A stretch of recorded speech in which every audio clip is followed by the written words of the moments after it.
Hi, this is Barry Schwartz, and this is the Search Buzz video recap. Today is Friday, July 5th, and this is the search news we covered over at the Search Engine Roundtable at seroundtable.com over the past week.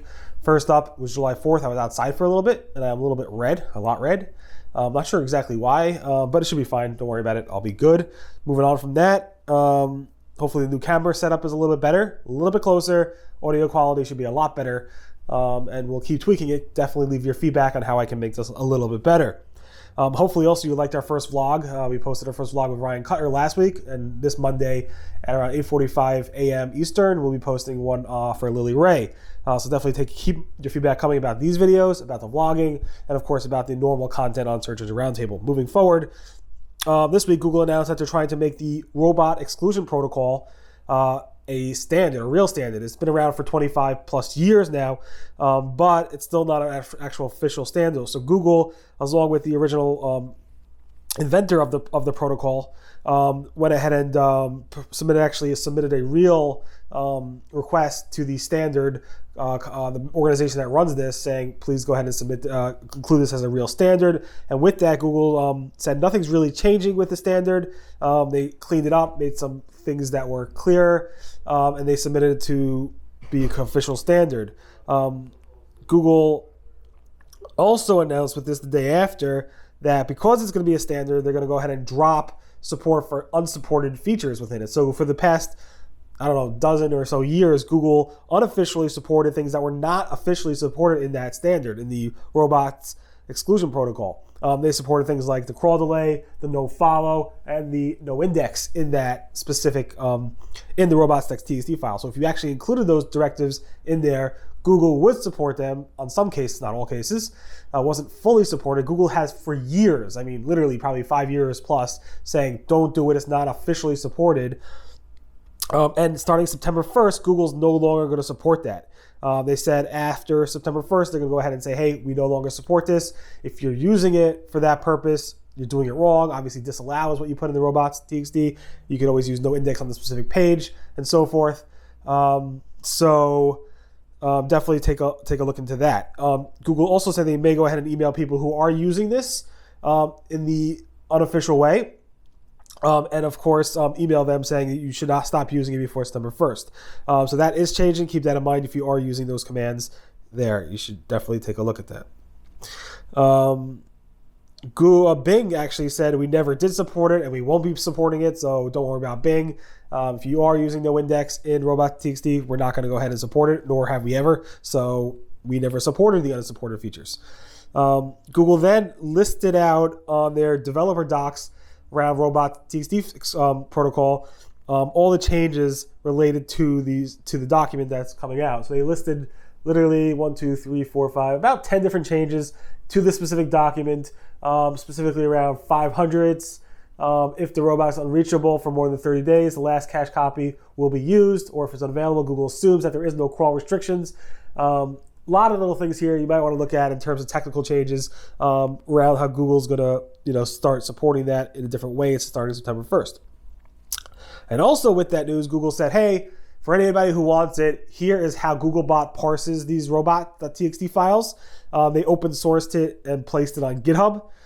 So now if you want to go ahead and build your own crawler or do different things around robot.txt files, you can now use Google's own library, C++ library, around how they parse and match the rules in the robot.txt file. So definitely take a look at that if you are interested in that topic. Moving on, John Mueller kind of hinted at how he's seen, and the Google search engineers, the lead engineers at Google have seen how people are kind of leasing out domain names or subdomains on their own website, so that sites that do well and rank well right now could go ahead and lease out part of their domain name because maybe they'll rank better. John Mueller kind of addressed it. It was kind of, John-ish answers there. But he said, we are taking this feedback very, very seriously, where a company will take a subdomain of an existing website and put their content there and use it to promote their content. And then he went ahead and said the search leads at Google have been talking about this exact topic for a while now. They're not sure how they're going to react on it exactly. He said it's not really that they're spam. It's just that they're kind of sales pages, affiliate pages that are hosted on another website. He's not sure what the right approach is. It's not like go ahead and penalize the whole website because of it. But overall, it might go ahead and reduce the overall site quality of the site. And they're still investigating this. So if you are doing this tactic, definitely take a look at what John Mueller said there. I don't think anything's coming really soon, but who knows? Google's John Mueller said this morning that if it hasn't been removed from the old Google Search Console yet, it's probably not going to be removed, and they're probably going to move it or migrate it to the new version. He said right here, if it's in the old Search Console, you could use it there now. It doesn't really matter what will be there in the future. If we thought it wasn't important, we would have turned it off already. So that means anything that they haven't turned off yet as of this date is probably important, and they'll probably bring it to the new Google Search Console. Although just 2 weeks ago, Google removed the preferred domain setting feature. So that was just 2 weeks ago. So I'm surprised to hear him say that, and maybe that means we're done removing features and we're probably going to just migrate or enhance features. I posted this morning the Google Webmaster Report for July. A lot of things happened. The core update, the diversity update, a bunch of new Search Console features, the Robots.txt file stuff, exclusion protocol, Google removing social profile markup, a lot of cool tools in Google Search Console around mobile first indexing. So definitely take a look at this if you were away on vacation for at least part of the month. You probably will catch up very, very quickly on what's going on in the search world, in the SEO world over here. Google said that some old posts are still relevant, but the example given here, like, I wrote an old post from 2015, it's still relevant today, we should still rank it very well, and maybe even include it in the featured snippet section. But take a look at this. Here's the thing: best smartphone for product photography, and it's showing here the Apple iPhone 7, which is again an article from 2015 or 2014. Definitely not the case anymore, but it's just funny to see that. And again, he's right, but in this case, probably not so right. Google Feature Snippets is testing showing more images links. So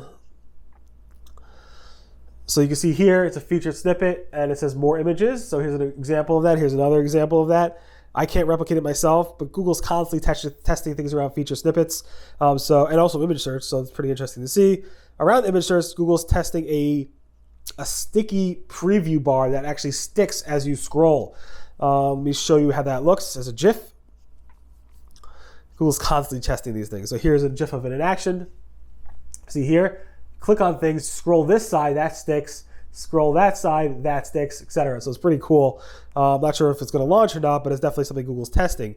Google also launched the image side a way to easily share GIFs. If you see it, you can actually go ahead and, I don't personally see this for some reason, but there's little share buttons here that you can actually click on and share the GIFs right from Google Image Search, which is pretty cool. Google Ads API has gone back into beta. It's very rare. So Google launched a Google Ads API production in March of this year. And then a few months later said, you know what? It's not doing as well as we thought. We are going to head and revert things and push it back to a beta state because it's not as stable as we like. Very rare to see Google do stuff like that, but it is. And that's pretty crazy. So I don't know. Google Maps launched what they call Place Topics. Place Topics are basically a way of Google automatically reading the reviews left on your business. If you have enough reviews, Google will do this. Not all businesses have this. And then categorize those reviews as topics. So for Sterling Sky, which is a local SEO company, local SEO, expert, my business, Google My Business, small businesses, consulting, audits. This is all summarized based off of the reviews left here, and Google's calling them place topics. They're automated. You can't do anything about it. Obviously, you could go ahead and try to fake your reviews, but outside of that, Google says there's no way to control that and so forth. So hopefully people won't say bad, dislike, horrible, stuff like that will be a bad thing. Google My Business is testing a new design for their console. So if you log in, you click on the home, you might get a more visually appealing interface with the way to change your cover photo and other photos there, which is, again, Google's constantly testing this stuff on Google My Business as well. This is funny. So John Mueller said, Gary from Google is thinking up new ideas. So just so you know, Gary wrote the HTTPS algorithm. Gary went ahead and discovered the rel next rel prev thing that was no longer supported. He was the one who figured that out. And he's also the one who actually went ahead and was spearheading the thing around the Robots.txt file not supporting the no index feature because it's not unsupported. And now John Mueller said, Gary has a new idea. And then the whole SEO community is going, what's Gary up to now? So pretty funny for him to see that. And like I said before, we posted our first vlog where I went ahead and interviewed Ryan Klutner from Horizon Media. It was pretty fun. It was my first time doing it. I'm doing more of these. I think this one came out pretty well. I edited and did all this stuff myself, videoing and editing and everything. Came out pretty good. The next one I actually used a third-party editor for it. It came out much better than this.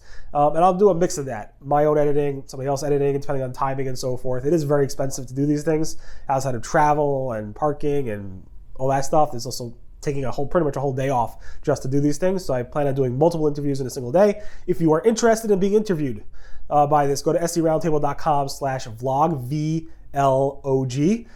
Submit the application. If I travel to you or whatever, if you're in the New York area, even better, definitely submit it. And hopefully you guys will be featured on the vlog. In any event, thanks so much for listening to this Search Buzz video recap. My name again is Barry Schwartz, and this is the search news we covered over at the Search Engine Roundtable at SEOroundtable.com over the past week. Everyone have a great weekend, and I'll see you guys next. Happy July 4th weekend. Bye-bye.